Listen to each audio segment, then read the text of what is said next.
Hello everyone, selamat datang di AJ Invest, where everyone will learn to be a great investor. Oke teman-teman, jadi saham Bevin, BABP, dan Excel ini kita baru jackpot ya. Luar biasa sekali, dan kira-kira apakah ada saham yang menarik lagi nih untuk kita perhatikan? Dan teman-teman tahu ya, sektor teknologi baru-baru ini memang rally terus tanpa henti. Nah, dengan begitu banyak pilihan, kira-kira kita bisa melirik saham yang mana? Yuk kita nonton video hari ini. Nah, pertama-tama saya ingin mengucapkan selamat dan congrats ya bagi teman-teman yang sudah cuan di saham Bevin, BABP, dan maupun Excel. Nah, kalau teman-teman nonton YouTube saya sebelumnya, saya sempat nih bahas soal Bevin cukup jelas. Kira-kira detailnya seperti apa, dan jika teman-teman juga sempat request watchlist di Traktir atau join grup premium AJ Invest, sudah cuan cukup tebel ya, apalagi di BABP ini. 2 hari yang lalu kita baru entry BABP dan hari ini sudah cuannya sangat luar biasa sekali ya. Selamat bagi teman-teman semua. Nah, bagi yang mau cobain watchlist AJ Invest bisa ke traktir.id/AJ ya.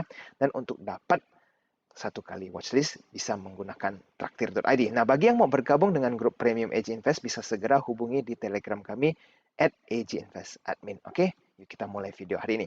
Nah, teman-teman, saya ingin pertama-tama quick update dulu ya tentang IHSG. IHSG ini sekarang di harga 6065, di mana di tanggal Juni 4 ada terjadi koreksi sekitar 0,43%. Ya, cukup sehat sih ya koreksinya.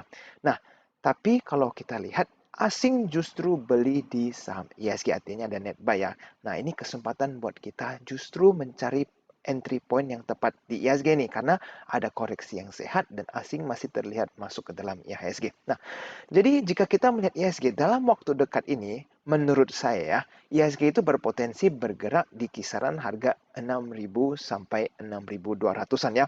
Mungkin periode dalam waktu 1 sampai 2 bulan ke depan. Jadi bagi teman-teman, strateginya seperti apa?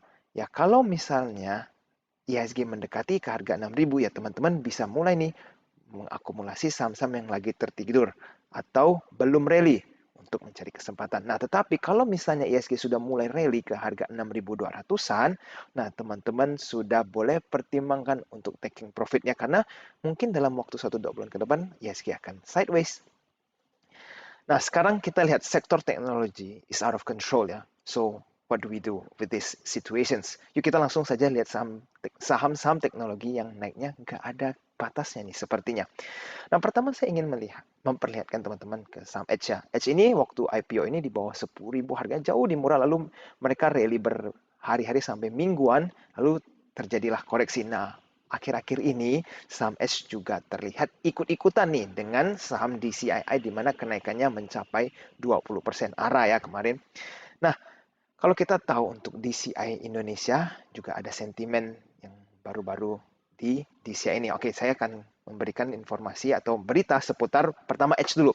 Jadi judulnya adalah Bangun Data Center, Edge suntik modal anak usaha 350 miliar. Jadi sepertinya Indo Internet ini melakukan penyuntikan dana sebesar 350 miliar khusus untuk anak usahanya ya, di mana bergerak di bidang data center. Nah, ini memang kita lihat ke depannya teknologi ini sangat closely related ya dengan data. Nah, di mana kalau misalnya perusahaan Edge ini bergerak dan terlihat fokus ke area data center, maka cukup wajar mendapatkan sentimen yang baik. Sehingga teman-teman boleh mempelajari lagi nih, Edge ini apakah menarik atau tidak. Nah, berikutnya, kalau untuk DCI mungkin teman-teman lebih familiar, borong saham DCI Indonesia, Bos Indofood gelontorkan 1 triliun. Nah, jadi kalau teman-teman nanti baca di berita, bahwa kalau saham DCII ini naik sudah ekstrim sekali ya, terus naik sampai harga sekarang 23.750, dan ini memang secara fundamental ya, kalau PBV ini sudah overpriced banget. Nah, tetapi ya kembali lagi, dana yang digelontorkan ini 1 triliun, dan ingat teman-teman, saham yang dibeli waktu itu harganya sekitar 5 ribuan. Nah, sekarang harganya sudah 23.750. Jadi sekarang kembali ke profil masing-masing para investor ya. Apakah mau masuk di saham yang harganya sudah di 23.000 ini adalah keputusan yang baik atau tidak, itu saya akan kembalikan ke teman-teman sendiri. Oke, kita lanjut ya. Sekarang berikutnya ada saham WiFi. Teman-teman kalau lihat saham WiFi ini secara laporan keuangan mungkin masih agak tanda tanya ya. Kita tidak tahu ke depannya WiFi akan seperti apa. Tetapi kita lihat secara harga, WiFi terlihat constantly rising ya, pelan-pelan terjadi kenaikan. Nah, ini saya cukup yakin ada bandar yang menggerakkan saham WiFi ini secara konsisten, dan ada target price yang mungkin kita tidak tahu sampai setinggi apa pergerakan WiFi ini. Nah, kalau untuk link, mungkin link ini masih sedikit lebih aman ya kalau mau teman-teman beli. Kalau misalnya masih belum mempunyai barang dan ingin melakukan pembelian di saham internet, mungkin link adalah salah satu juga opsi yang bisa dipertimbangkan. Karena kalau secara performance, link ini terlihat cukup baik dan berkembang. Nah, harga sahamnya juga kita melihat dari Oktober pelan-pelan masih constantly rising sampai sekarang di mana harganya ada di 4.420. Nah, teman-teman tahu kan ke depan ini dengan fenomena akan ada IPO GoTo dan banyak sekali perusahaan-perusahaan itu fokus ke teknologi, bahkan komentator saham juga banyak yang membahas tentang sektor teknologi, maka sangat wajar bahwa sektor teknologi ini dalam waktu beberapa bulan ke depan akan mungkin terus mengalami kenaikan karena sentimennya ini terus mulai dipancing ya oleh media-media. Nah, berikutnya kita lihat ada saham DMMX di mana digital media Tama ini bergerak di digital marketing ya dan memang baru-baru ini terjadi suspend di DMMX.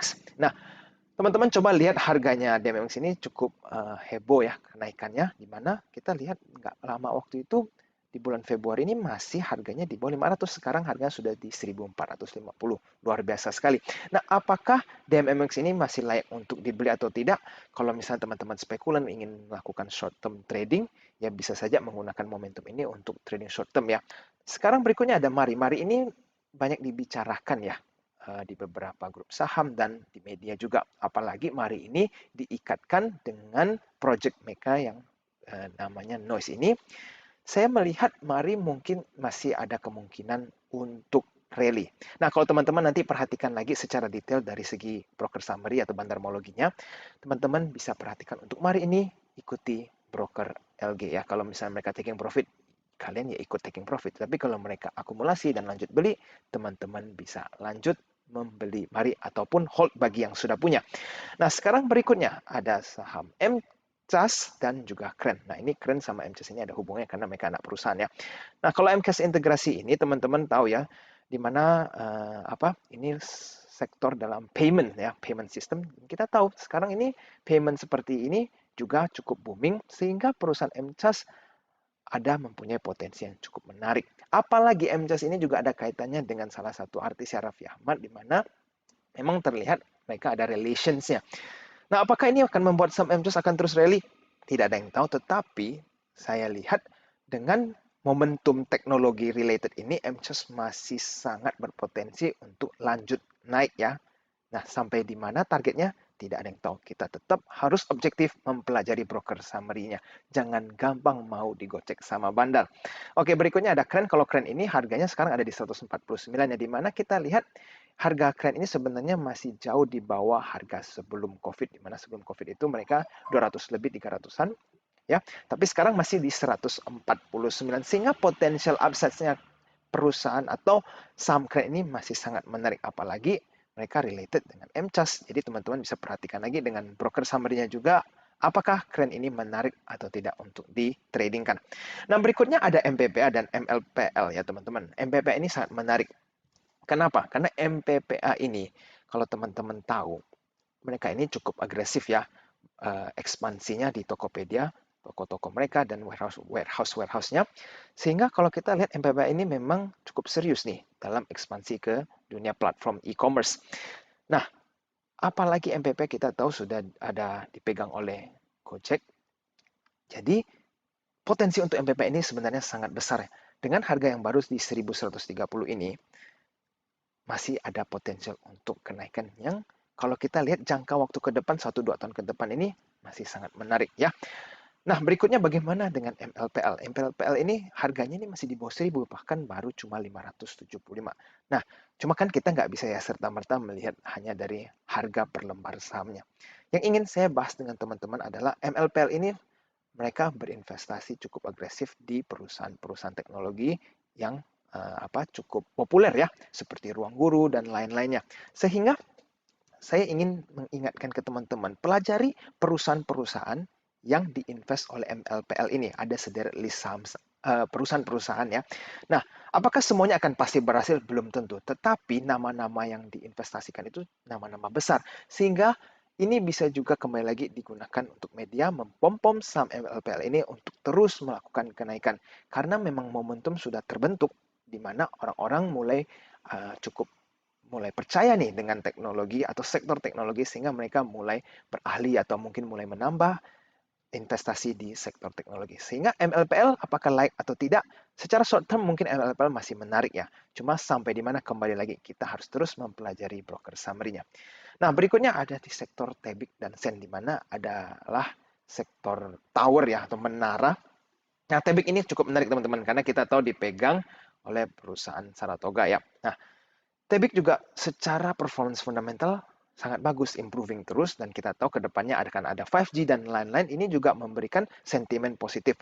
Potensial masih sangat besar, apalagi dipegang dengan investor yang ternama, Saratoga ya. Kita tahu namanya cukup besar, dan kita lihat harganya ini terus terjadi kenaikan. Sehingga harga Tebik ini apakah bisa sampai mencapai 3.000?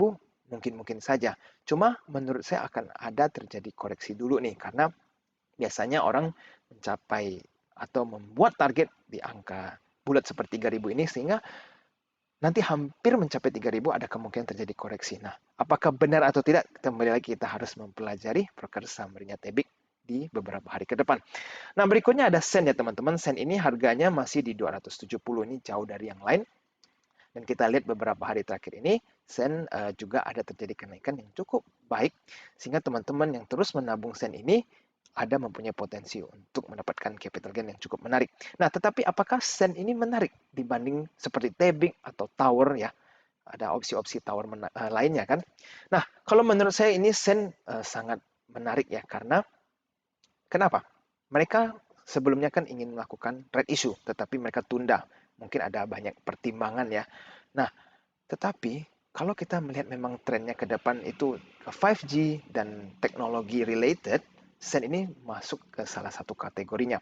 Nah, belum lagi sekarang harganya sudah mulai terjadi kenaikan padahal isu untuk right issue ini ya atau untuk aksi korporasi kan sudah ditunda ya. Jadi ibaratnya belum ada sentimen tentang right issue saja Sen bisa terjadi kenaikan apalagi nanti dalam waktu 1 tahun ke depan mereka mulai pembahasan right issue dan lain-lain dan mulai mendetailkan ya rencana mereka, Sen ini masih sangat berpotensi untuk upside-nya sangat tinggi. Belum lagi nanti kalau tahun depan sudah diikatkan dengan 5G, maka sektor-sektor menara ini sangat layak untuk teman-teman perhatikan. Oke? Nah, yang terakhir ini ada BABP ya teman-teman, di mana kita tahu kenaikannya sangat fantastis. Kalau misalnya teman-teman baru belanjanya 2 hari yang lalu saja, cuannya sudah sangat besar. Dari harga 200-an, sudah sekarang harganya hampir mencapai 300. Nah, kira-kira apakah hari Senin BABP ini akan lanjut rally lagi nih?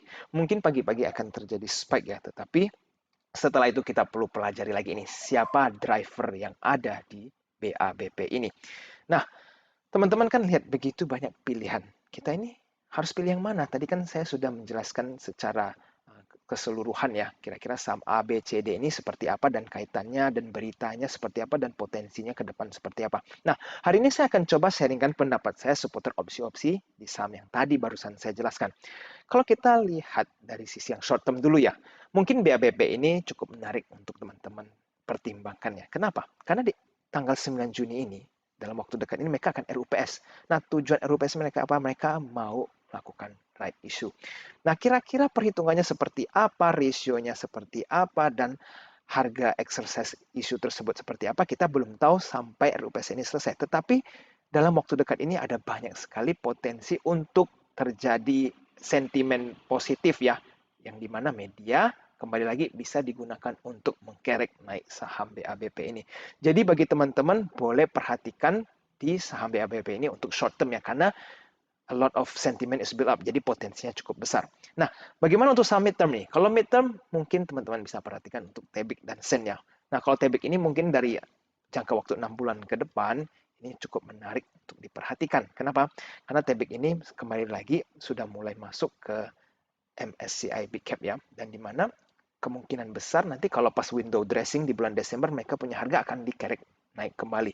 Nah, jadi Tebik ini untuk midterm cukup menarik buat teman-teman perhatikan. Nah, kalau untuk Sen ini karena harganya memang masih relatif lebih rendah dibanding TOWR ataupun Tebik, sehingga Sen ini bisa teman-teman perhatikan. Apalagi Sen akan ada melakukan red issue ya di tahun depan, jadi cukup mempunyai potensi yang sangat baik. Nah, bagaimana yang long term? Nah, long term ini misalnya 2 sampai 3 tahun ke atas ya teman-teman, yaitu kandidatnya ada MPPA dan MLPL.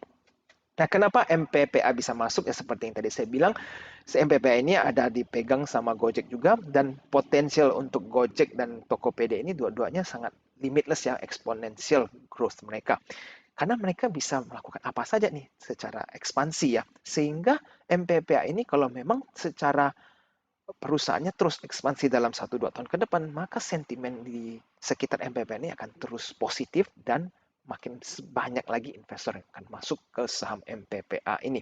Nah, bagaimana dengan MLPL? Nah, MLPL ini juga banyak banget yang tadi saya sudah jelaskan, perusahaan-perusahaan yang mereka investasikan seperti Ruang Guru dan sederet saham, perusahaan-perusahaan lainnya, di mana salah satu Ruang Guru ini performance-nya cukup baik ya.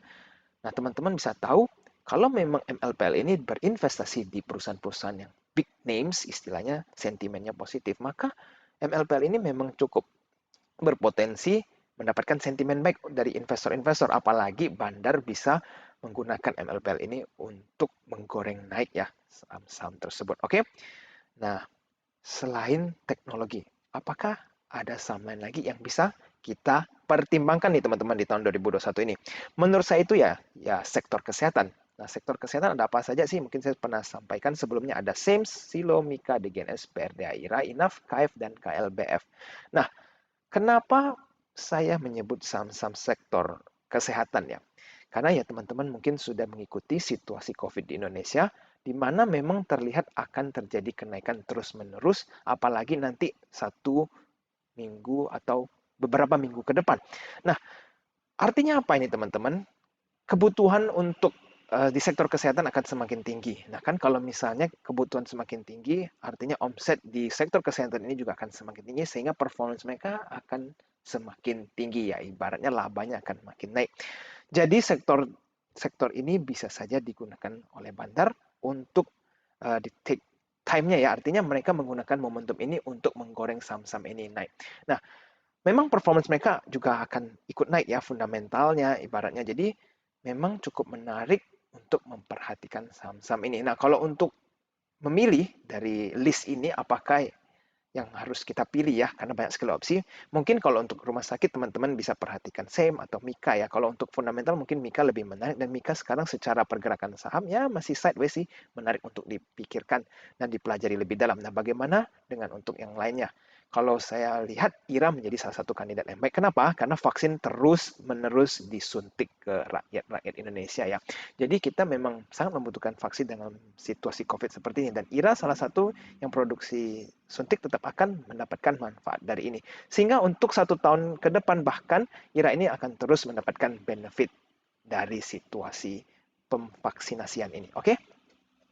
Nah teman-teman, sekarang berikutnya, apakah masih ada pertimbangan saham yang menarik untuk kita perhatikan? Nah, tahun ini menurut saya, karena didominasikan oleh berita bank digital, sektor teknologi, maka sektor-sektor komoditas itu sentimennya tidak terlalu bersinar ya, seperti apa ya, CPO, ataupun batu bara, coal.